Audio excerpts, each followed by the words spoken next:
भगवान विष्णु ने गरुड़ पुराण में बताया है कि किसी समय एक महिला के गर्भवती न होने का कारण एक विशेष श्राप हो सकता है।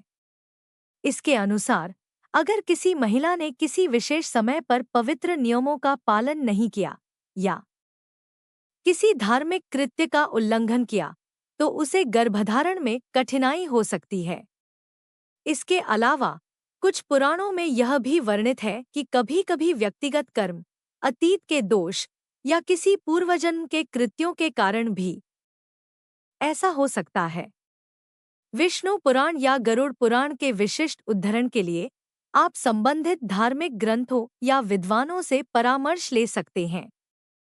आगे पुराणों में बताया गया है कि गर्भवती न होने की समस्याओं को दूर करने के लिए निम्नलिखित उपाय किए जा सकते हैं।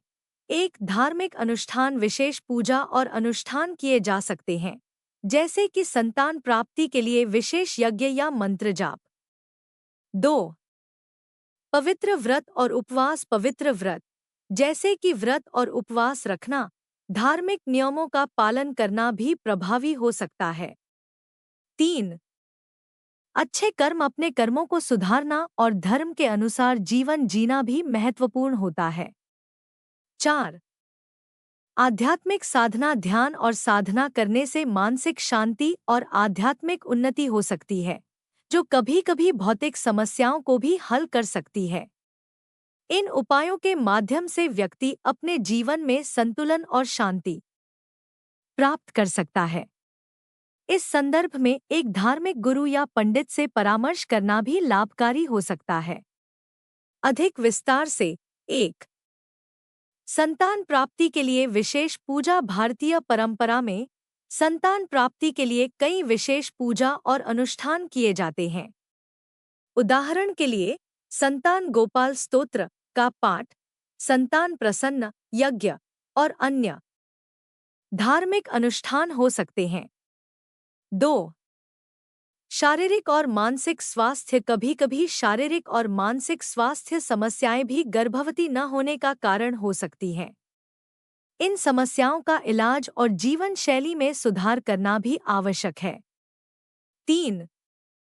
पवित्र स्थानों की यात्रा, धार्मिक मान्यता के अनुसार कुछ लोग पवित्र स्थानों की यात्रा करने का भी प्रयास करते हैं, जैसे कि हरिद्वार, वाराणसी आदि, जहां पर धार्मिक अनुष्ठान किए जाते हैं और आशीर्वाद प्राप्त किया जाता है। 4. पारिवारिक आशीर्वाद, परिवार के वरिष्ठ सदस्य और कुलदेवता से आशीर्वाद प्राप्त करना भी महत्वपूर्ण माना जाता है। 5. वास्तु और ग्रह दोष, कभी-कभी वास्तु दोष या ग्रह दोष भी समस्या का कारण हो सकते हैं। इस संदर्भ में ज्योतिषाचार्य से परामर्श कर उचित उपाय किए जा सकते हैं। इन उपायों का पालन करने से किसी भी दैवीय या धार्मिक दृष्टिकोण से उत्पन्न समस्याओं को हल करने में मदद मिल सकती है। कुछ और उपाय जो पुराणों और धार्मिक ग्रंथों में वर्णित हैं। 1.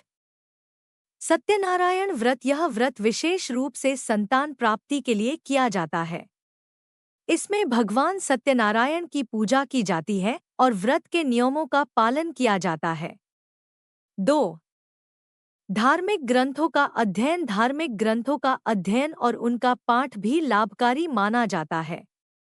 विशेष रूप से भागवत गीता और श्रीमद् भागवत पुराण का पाठ लाभकारी हो सकता है। 3. रात्रि के समय विशेष पूजा, रात्रि के समय विशेष पूजा और ध्यान करने से भी सकारात्मक परिणाम मिल सकते हैं। यह पूजा विशेष रूप से ग्रह दोष या नकारात्मक ऊर्जा को दूर करने के लिए की जाती है। 4. संतों और साधुओं की सेवा, संतों और साधुओं की सेवा और उनका आशीर्वाद प्राप्त करने से भी लाभ हो सकता है।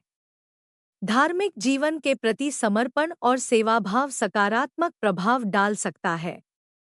5. धार्मिक समारोह में भागीदारी, मंदिरों में आयोजित धार्मिक समारोहों में भाग लेना, विशेष पूजाओं में शामिल होना और सामाजिक धार्मिक गतिविधियों में भागीदारी भी फायदेमंद हो सकती है। इन उपायों का पालन करने से जीवन में संतुलन और शांति प्राप्त करने में सहायता मिल सकती है। अगर कोई विशेष समस्या हो तो धार्मिक गुरु, पंडित या ज्योतिषाचार्य से व्यक्तिगत सलाह लेना हमेशा अच्छा होता है।